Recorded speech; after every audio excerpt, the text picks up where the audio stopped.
Hello. Praise the Lord. Bwana Yesu asifiwe mahali popote ulipo. Na kusalimia katika jina la Yesu Kristo. Majina yangu naitwa Reverend Morris Mateni. Ningependa kukutia moyo kukuletea neno la Bwana mahali popote ulipo. Kupitia katika kitabu cha Marko mstari wa 5. Ningependa kuzungumza tu kwa dakika chache kuhusu neno ya kwamba leta mizigo zako kwa Yesu. Ama unaweza sema peleka mizigo zako kwa Yesu. Biblia inasema katika kitabu cha Marko mstari wa 5, Mark chapter 5 verses number 25. The Bible says that there was a woman who had suffered terribly for several bleeding for 12 years. Even though she had been treated by many doctors, she spent all her money, but instead of getting better, she got worse all the time. She had heard about Jesus, so she came in the crowd behind him, saying to herself, "If I just touch his cloth, I will get well." She touched his cloak and her bleeding stopped at once, and she had the feeling inside herself that she was healed of her trouble. At once Jesus knew that power had gone out of himself. So he turned around in the crowd and asked, "Who touched my clothes?" Father, we bless you for your word. Wewe ni Mungu usiyoshindwa. Tunaposikiza neno hili, wacha Jehova watu wako wakabarikiwe. Nitumikie kama chombo, nitumikie kama mtumishi, ili Bwana kuinua maisha ya mtu. Katika jina la Yesu tunaomba nikiamini. Amen. Ningependa kuzungumza kuhusu leta mizigo zako kwa Yesu. Mahali tumesoma story kuhusu Yesu. Wakati Yesu alikuwa anahubiri, Biblia inasema kuna wakati Yesu alifika mahali panaitwa Capernaum. Capernaum is a place near the Sea of Galilee. The Bible says wakati Yesu alifika mahali pale, kulikuwa na watu wengi walikuwa wanamsikiza pale kando ya ile sea. Biblia inasema kulitokea mtu ambaye anaitwa Jairus. Jairus alikuwa mtu ambaye alikuwa wa muhimu sana katika society. Biblia inamdescribe kama mtu ambaye alikuwa na usemi mkubwa katika government wakati ule. Bible says that wakati Jairus alikuja akamwambia Yesu ya kwamba kumbe alikuwa na mtoto ambaye alikuwa mgonjwa to the point of death. Biblia inasema Yesu akaandamana pamoja na Jairus kwenda kumhudumia mtoto wake ambaye alikuwa mgonjwa. Wakati walikuwa wakienda, Biblia inasema kulitokea mwanamke. Mali tumesoma Mark chapter 5 verse 25. Mwanamke huyu ni mwanamke ambaye hakuwa na uwezo kama Jairus wa kumfikia Yesu na kuzungumza na Yesu. Biblia inasema mwanamke huyu alikuwa amegonjeka siku mingi. Alikuwa ameteseka siku mingi. Ukisoma Biblia vizuri, Biblia inasema mwanzo mwanamke huyu alikuwa tajiri sana, alikuwa na pesa, alikuwa na mali. Lakini wakati alianza kuwa na ugonjwa ambao lilimsumbua miaka mingi, kwa miaka 12, Biblia inasema kwamba alitumia pesa zake zote kwa sababu akitafuta jinsi atapona. Alienda kwa waganga wa aina na aina, alienda kwa madaktari wa kienyeji wa aina na aina. Biblia inasema the more alikuwa anaenda kwa watu, the more gonjwa lake lilikuwa linaongezeka. The more alikuwa anatafuta usaidizi kwa wanadamu, the more magonjwa lake lilikuwa linaendelea kumsumbua. Biblia inasema akasema ndani ya moyo wake, maana alikuwa amekwisha sikia habari za Yesu. Imani ni nini? Imani inakuja kwa kusikia. Biblia inasema ya kwamba faith comes by hearing the word of God. So the Bible says alikuwa amesikia kuhusu habari za Yesu, ya kwamba Yesu anaponya, Yesu anainua, Yesu anakomboa. Kwa hivyo akasema ndani ya moyo wake ya kwamba mimi nitaenda kwa Yesu. Kwa hivyo wakati Yesu anaenda kwa Jairus, the Bible says ya kwamba watu walikuwa wengi, umati ulikuwa mkubwa, watu walikuwa wamemzingira Yesu. Hata kupumua Yesu angeweza kupumua, maana watu walikuwa wamemzingira wengi zaidi wakienda kwa Jairus. Na huyu mwanamke alikuwa miongoni mwa watu ambao walikuwa wamemzingira. The Bible says ya kwamba huyu mwanamke akasema ya kwamba kwa moyo wake akasema ya kwamba nitapenyeza nikuze pindo la Yesu. Na akasema ya kwamba najua nikikuza tu pindo la Yesu mimi nitapata kupona.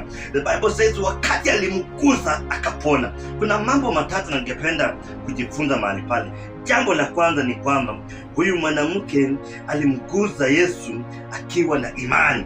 Huyu mwanamke alikuwa na imani ya kwamba nikiguza pindo la Yesu nitapona. Ningependa kuambia kwamba imani ni jambo la muhimu, ni kitu cha muhimu ndani ya mtu. Biblia inasema wakati Yesu amekutana na huyu mwanamke, kuna jinsi alijihisi ya kwamba nguvu zimemtoka, na akauliza wanafunzi wake ya kwamba mbona nasikia kuna mtu ameniguza. Wanafunzi wanamwambia watu ni wengi wanaokuguza, lakini Yesu anamwambia kwamba yule ambaye ameniguza na mguzo wa tofauti, ameniguza na kuna kitu kimetendeka. Nataka nikwambia kwamba wote tunaenda kanisani, nataka nikwambia kwamba wote tunaomba, nataka nikwambia kwamba wote tunatarajia Bwana, lakini imani yako iko namna gani? Yesu anasema huyu ameniguza, hajaniguza jinsi watu wengine wananiguza. Huyu ameniguza, hajaniguza jinsi watu wengine wananiguza. Huyu ameniguza akiwa na mtazamo wa hali ya juu, ameniguza akiwa na imani ya hali ya juu, ya kwamba huyu mwanamke hata mahali alipo alistuka, maana wakati alikuja tu Yesu na akapata kupona immediately. Bible says he got healed at once, akapona immediately. Ni kwa sababu ya imani ambayo alikuwa nayo. Ningependa kuambia kwamba kuwa na imani wakati unaombewa, kuwa na imani utafaulu, kuwa na imani utapona, kuwa na imani utalindwa, kuwa na imani Mungu atakutenda mema, kuwa na imani wewe ni tajiri, wewe sio masikini, kuwa na imani Mungu atakusaidia, kuwa na imani utamaliza mwaka huu, kuwa na imani ya kwamba wewe utafaulu ndani ya maisha yako. Imani ni bayana ya mambo yasiyoonekana, lakini uko na imani ya kwamba yataonekana. Jambo la pili ni kwamba huyu mama alipomguza Yesu, alikuwa amefanya uamuzi ya kwamba leo nitapona, hata kama kuna vizuizi, hata kama watu ni wengi, hata kama mimi sistahili kusimama mbele ya watu kwa sababu ya jinsi alivyokuwa. Biblia inasema alikuwa anaishi maisha ya aibu, alikuwa anagonjeka magonjwa ya aibu, lakini akasema ndani ya moyo wake ya kwamba leo liwe lazima nimguze, lazima nipatane na Yesu. Kwa hiyo alikuwa amefanya uamuzi wa kutosha ya kwamba mimi naenda kumguza Yesu, hata kama hakukuwa na uwezo kama Jairus. Bible says ya kwamba tofauti ya huyu mama na Jairus ni kwamba Jairus alikuwa mtu mwenye pesa mingi, alikuwa mtu ambaye aliheshimika, alikuwa na uwezo wa kumfikia Yesu na azungumze na yeye. Lakini huyu mwanamke, the Bible says ya kwamba hakukuwa na chochote, hakukuwa na mali, hakukuwa na fedha.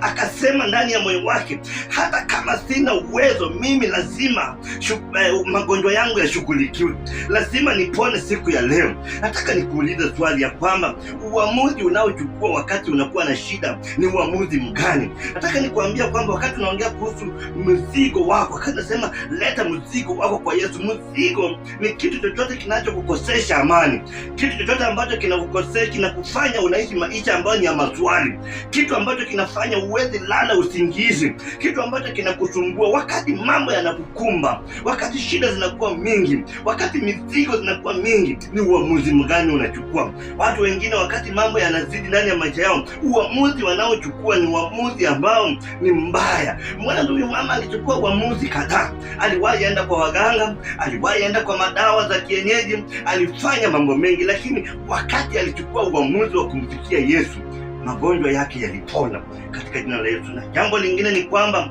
huyu mama, Biblia inasema ya kwamba huyu mama, Biblia inasema ya kwamba alisema enough is enough, ya kwamba alihangaika. Unajua mtoto wa Jairus alikuwa mtoto wa miaka 12. Huyu mama amegonjeka miaka 12. Biblia inasema ya kwamba mama alisema ya kwamba hata kama wanaenda kushughulikia mtoto wa Jairus, mimi lazima nipone leo. Enough is enough. Wakati mwingine ni vizuri kufika mahali na ukatae, useme sitaendelea kuishi maisha namna hii, sitaendelea kukaa na haya magonjwa, sitaendelea kukaa bila kazi, sitaendelea kukaa nikiteseka. Wakati mwingine sema enough is enough. Biblia inasema ya kwamba hata kama unataka kusaidiwa, kuna vizuizi, kuna vikwazo. Hata Bartimayo wakati alikuwa mahali pale akikuwa mtu ambaye haoni, wakati Yesu anapita, Biblia inasema ya kwamba wakati Bartimayo anapiga kelele akisema Yesu ni rehemu, kuna watu walijaribu kumzuia, kuna watu walijaribu kumkataza, lakini Bartimayo kwa sababu alikuwa amesema leo lazima nipone, akaazimia ndani ya moyo wake, akasema ya kwamba mimi siku ya leo lazima Yesu ataniponya. I want to say that enough is enough kwa hizo shida unapitia ndani. Enough is enough kwa hayo mahangaiko unapitia ndani. Enough is enough kwa hiyo minuko ambazo zinakuja ndani ya maisha yako. Haswa nataka nitangaze katika jina la Yesu ya kwamba sisi tutaishi kwa sababu ya neno la Bwana. Pesa zetu hazitaishia kwa madaktari jinsi pesa za huyu mama ziliishia kwa madaktari. Hatutatafuta msaada mahali pengine. Sasa tutakimbilia Mwenyezi Mungu. Maana unapokimbilia Mwenyezi Mungu shida zako zinaisha. Watu wengi kwa Biblia Yesu aliwasaidia. Ningependa kuambia kwamba leta mizigo zako kwa Yesu. Peleka mizigo zako kwa Yesu na Yesu atakuokoa na Yesu atakuinua. Father, in the name of Jesus, we bless you and we love you. Nasema ni asante kwa neno lako. Yote amesikia neno hili ukambariki, ukamtende mema. Wewe ni Bwana, katika jina la Yesu tunaomba tukiamini. Amen, amen, amen. Shalom, shalom. God bless you very much.